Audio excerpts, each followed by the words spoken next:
අපි අද මේ සර් ජෝන් කොතලාවල විශ්වවිද්‍යාලය පිළිබඳව මේ පනත විවාදන ගනිද්දී ඉතාම පැහැදිලිව දැක්ක කාරණාවක් තමයි විශේෂයෙන්ම මේ ආණ්ඩුව පත්වෙනකොට අමාත්‍යවරු ලේකම්වරු පත්වෙනකොට අපි දැක්කා විශේෂයෙන්ම අධ්‍යාපන උසස් අධ්‍යාපන ක්ෂේත්‍රයට මහාචාර්යවරයෙක් අමාත්‍ය ධූරයටත් ඒ වගේම තවත් මහාචාර්යවරයෙක් ලේකම් ධූරයට පත් වෙනකොට දෙන්නම උපකුලපතිවරු හැටියට ඉඳලා පළපුරුද්ද ලැබුව අය හැටියට අපි කවුරුත් හිතුවේ මේ උසස් අධ්‍යාපන ක්ෂේත්‍රයට ස්වර්ණමය යුගයක් මතුවේයි කියලා. නමුත් ඇත්තටම කනගාටු වෙනවා කල් යන්න මේ බලාපොරොත්තු සම්පූර්ණයෙන්ම සුම් වෙන තත්වයක් ඇති වීගෙන එනවා. මේ පනත දිහා බලව මේ පනත සාධාරණීකරණය කරන්නට අපේ මහාචාර්ය ජී.එල්. පීරිස් මැතිතුමන් අද දරපු උත්සාහය දැක්කහම ඇත්තටම මට කනගාටු හිතුණා. මොකද ඊතරම් බොළඳ විදිහට තමයි අපිට පිළිතුරු දුන්නේ. අපේ සංවිධායකතුමා මතු කරා තා වැදගත් ප්‍රශ්න රාශියක්. නමුත් එතුමා ඔක්කොම මග හැරෙමින් යම් බොළඳ තර්ක ඉදිරිපත් කරා. එතුමාටත් ඒක පෙනී ගිහින් ඇති. නමුත් කරන්න දෙයක් නැහැ. අනපරිදි කටයුතු කරන්න සිදු වෙනවා. ඒ වෙනින් තමයි දැන් එතුමා මේ උස්සගෙන ඇවිල්ලා මේ පනත දැන් සම්මත කරගන්න හදන්නේ. නමුත් අපිට පෙනී යනවා මේ විවාදය දැන් තව දවසකට කල් ගිහින් තිබෙනවා. කල් ගිහින් දෙන වෙන මොකුත් නෙවෙයි, වෙන කාරණාවක් නෙවෙයි. ඇතුළාන්තයේ ප්‍රශ්නයක්. අභ්‍යන්තරයේ ප්‍රශ්නයක් මේක. මේක වක්‍රාකාරව ව්‍යංගයෙන් පුද්ගලීකරණය කිරීමට කරන උත්සාහයක් කියන එක තාම පැහැදිලිව කාටත් පේනවා. මෙතන කොලේ වහලා මේ වැඩේ කරන්නට අවශ්‍ය නැහැ. දැන් උගුරට හොරා බෙහෙත් බොන තත්වයක් මේ ඇමතිවරුන්ට වෙලා තියෙනවා කියන එකයි මෙතන පේන්නේ. ඊටාම පැහැදිලි.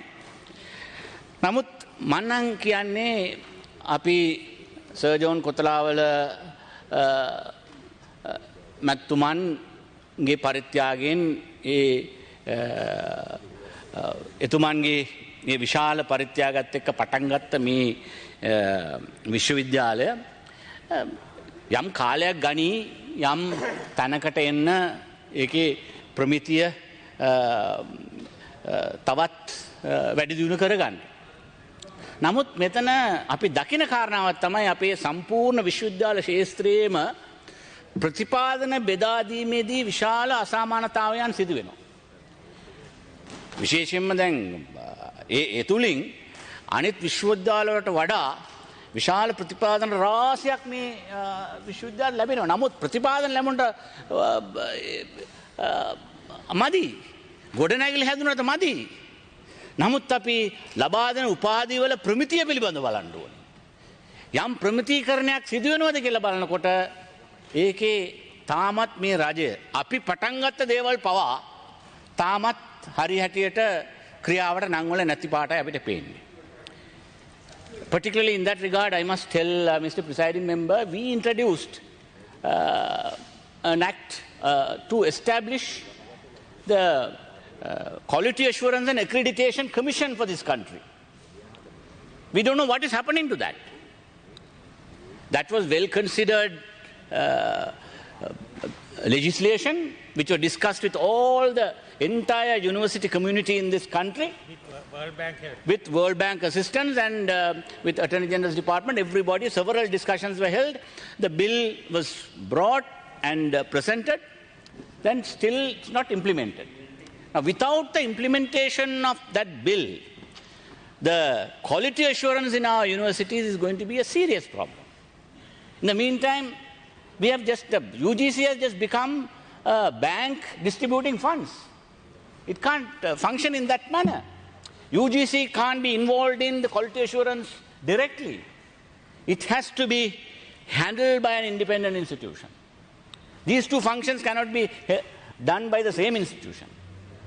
So therefore, the very name, University Grants Commission, Vishwavidyal Pratipadana Komisama, දැන් ප්‍රතිපාදන බෙදා දෙන එක විතරක් නෙවෙයි වැඩේ. මේ දැන් ප්‍රමිතිය පිළිබඳව ප්‍රමිතිකරණය පිළිබඳව විශාල ප්‍රශ්නයක් තියෙනවා. ලෝක ප්‍රමිතිකරණය දිහා බැලුවාම අපේ විශ්වවිද්‍යාල මේ ළඟපාතවත් නැහැ. අග්‍රගණ විශ්වවිද්‍යාල එක්ක ගණන් කරාම මේ පළාතෙත් එහෙමයි, මේ ප්‍රාන්තෙත් එහෙමයි. නමුත් අපි බලන්න දැන් ප්‍රතිපාදන වෙන්කර දීමේදීත් වෙන අසමානතාවයන්. තාම පෙරාදින විශ්වවිද්‍යාලයේ වෛද්‍ය පීඨයට තාමත් තියෙන తాවකාලික මේ ගොඩනැගිලි. තාවකාලික ගොඩනැගිලි වල තමයි පෙරදින විශ්වවිද්‍යාලයේ වෛද්‍ය පීඨය තියෙන්නේ. Honorable member, you have 2 minutes නමුත් left. කොතලාවල ඩිෆෙන්ස් විශ්වවිද්‍යාලයට ඕන තරම් ගොඩනැගිලි තිබෙනවා. නමුත් ප්‍රමිතියක් තියෙන තැනක ගොඩනැගිලි නැහැ. ගොඩනැගිලි තියෙන තැන ප්‍රමිතිය නැහැ. මේකයි දැන් අපේ විශ්වවිද්‍යාලයේ තත්ත්වය. එබැවින් මේ පිළිබඳව ඉතාම ගැඹුරට සිතා බැලිය යුතුයි. මම සූතිවන්ත වෙන්න ඕනේ අපේ ලේකම්තුමාට. එතුමන් මොරටු විශ්වවිද්‍යාලයේ උපකුලපති හැටියට ඉන්න කාලෙදී අපට ප්‍රශ්නයක් ඇති වුණා අග්නිදිග විශ්වවිද්‍යාලයේ අපේ එන්ජිනියරු පීඨයේ. එතන කතිකාචාර්යවරුන් නැති තත්ත්වයක එතුමන් අපිට විශාල උදව්වක් කරා. He provided teaching staff from the Moratuwa University to bail us out from the very difficult situation, because there were some racist elements trying to deprive the engineering faculty and take it away from there. But it was the help that was rendered by the present secretary when he was the vice chancellor, the Moratuwa University, who helped us. So while he is there, I hope some of these important changes will be brought about. So he is quite aware of what needs to be done, but whether he can have that necessary leverage to implement these things, particularly when you go to see the anomalous situation that this bill has brought about. Honorable member, Unnecessary please wind protests are now beginning. Now see how the protesters have been handled today. Honorable member, So time's up. inhumane handling of legitimate protests. Mr. Stalin, the teachers union president, and various others have been bundled in. Old women have been very mercilessly handled today. Please wind up. So the government is finding it difficult to face the situation, and they are using very dictatorial and unnecessary attempts to try and contain the situation. But then every day the situation is going from bad to worse. Therefore, in this regard, since the matter will be discussed on a further day, more matters could be further discussed. But I'm sure this particular attempt to try and use various subterfuges to introduce virtual privatization in the university system will have to be looked at with a little better understanding of the ground situation, and certain changes may have to be made in order to make this a reality. Thank you. Thank you very much. You're watching the Life Traveller channel.